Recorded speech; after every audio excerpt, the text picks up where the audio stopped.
What's up, everyone? This is Kenny here from Property Stories. So I got this question from an audience.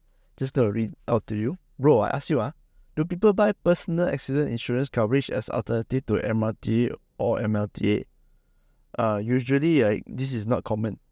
However, I've seen cases where they do. Because why? Because the MRTA got rejected. MRTA, MRTT, Takafu, right? They got rejected. They may have pre-existing conditions that made the insurance company deny them, okay? Like high blood pressure, diabetes, and also I got customer before, they got cancer, but it's on a remission, still got rejected. So that customer, what that customer can do is to buy a personal accident insurance to cover for this. Yes, I know it's not much, okay?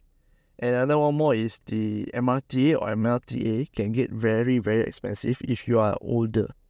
Especially if you're male and you're older, it can get very expensive. So there are some cases where people just don't take it and the bank allow, because if you were to push forward, right, you might get rejected or you might get loading, and also the banker also will headache, because if this MRTA is not settled or not paid, the bank will not disburse the money.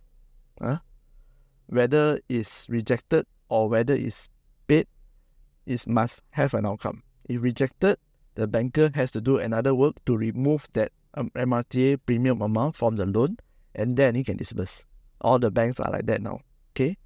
They may actually give you the exemption, but most of the banks, they do not allow. They must settle the MRTA first. Settle means get an outcome, reject or approve.